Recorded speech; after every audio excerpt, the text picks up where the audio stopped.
as the debate is raging on public, on social media, and anywhere, there is no government policy. Neither is there a police service policy, neither by the command of the police nor the ministry itself for abductions in the Republic. There is nothing like that. What IG said, what the team said, we do not have such a policy. Our National Police Service is a police service of law and order. And we will expend every resource that is before us to make sure that we apprehend criminals and we make sure that our country is a country that lives in law and order. And IG, just to say this, because of the context of what I've told you, even the discussion we have here of misuse of the computers and social media and digital space, thank God we have a cyber laws in this country. And it is very clear. If disorder moved from manual, because we moved from being manual to becoming digital, and if the criminals and people with bad behavior have moved from being manual to the digital space, I want to tell them we will follow you there. Because that is where we want to ensure that there is law and order. Because if you allow our children who are here to grow up in a society where you draw people and put them in a coffin, and share to the public or send to their friends, we will never be a country that is a country of law and order. And that is as black and white. It does not need a genius. It doesn't need a person to go to law school, let alone somebody who has been a judge, to criticize such an issue which is in black and white. The Penal Code is very clear in section 223. Threatening somebody, whether in words or in action or in signs or in picture, is a crime that attracts a sentence of up to 10 years. And as police service, I believe that we'll work together to make sure that our country is living in law and order.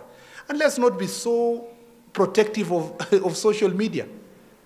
Saying, it must be free. Countries like UK, Australia, US have recently, even as at now, put in place legal framework to protect their citizens. And as a country, we must have the confidence to also protect our citizens from the bad behaviors of social media. I want to tell you, IG, you have my unwavering support. You have my unwavering support. And I want to repeat, you have my unwavering support.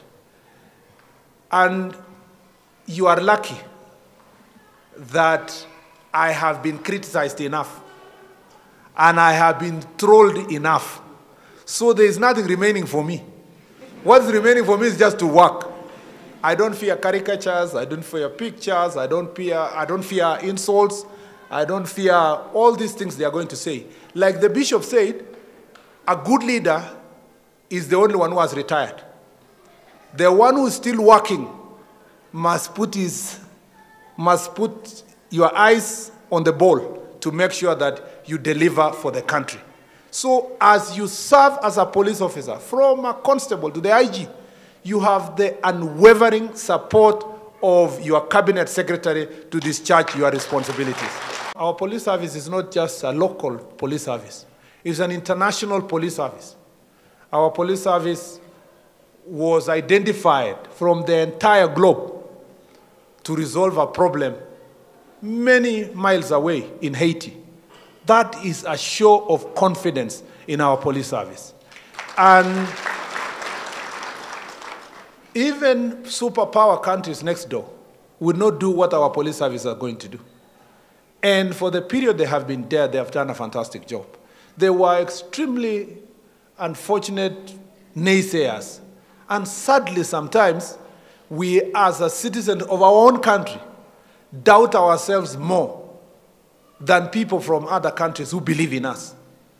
And when our police officers were sent to Haiti, the trolling and the, and the doubts came from a small section of members of public who have perfected the art of pessimism. But because of faith, commitment of His Excellency the President and our team here, in the ministry then, and the IG and his team, look at what our police officers are doing now. And we are preparing for the next lot to go once the conditions are ripe along this year, so that we can, they are not just going there to serve, you know, they are going there also to make sure that they come back with the best experience, that they can come to serve our country with an enhanced experience. And I want to tell those police officers in Haiti and those who will join them, congratulations for choosing that very path and accepting to serve our country in that path.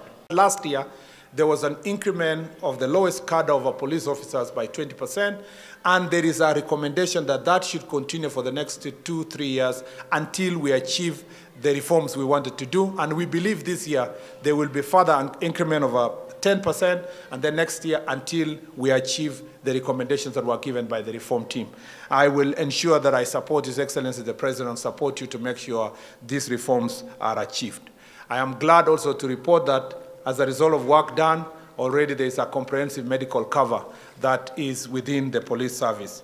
There is also already the housing project has already been initiated with 582 houses which have been completed, and another 1,000 which are under construction expected to be completed this year.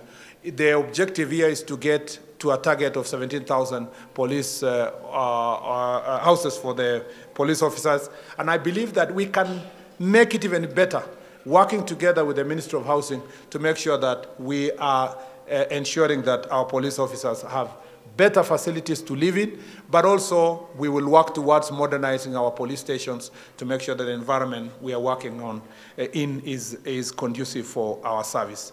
I am glad also to note that already public participation took place about your uniform, to make sure that you choose the uniform you like most. And that process, I'm told, is going to be completed this year.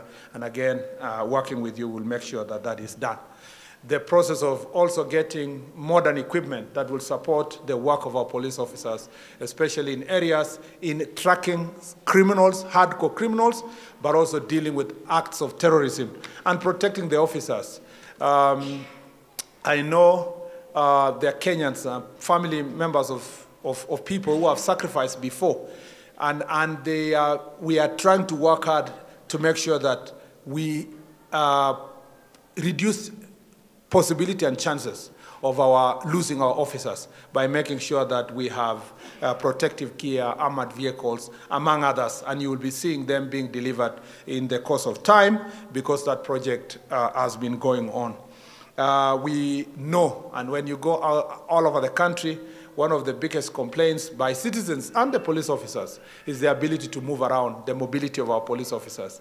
The project to get the first 1,000 vehicles for the police officers and for the stations will be done in the next few months, and then we will work towards getting 2,000 police vehicles. And I want to say, again, this is a process that it is in advanced stage. Thank you, IG and the team, for the progress you've made in digitizing the occurrence book so that the occurrence book becomes modern and digitized. We have achieved a lot in other sectors in the country thanks to digitalization, and I believe that the occurrence book being digitized will be a great, great, great step ahead in our country. I'm also happy that the process of drafting veterans' law is in advanced stage. That is extremely important because so many police officers who sacrifice their life leave their children and their families, suffering because there is no proper legal framework that takes care of veterans and people who have suffered, or those who get injuries, or those who become disabled as a result of this action of sacrifice. And we are going to advance that law and make sure that in this first quarter of this year, it has been transmitted to Parliament so that we can have a legal framework that protects veterans who are supporting our country.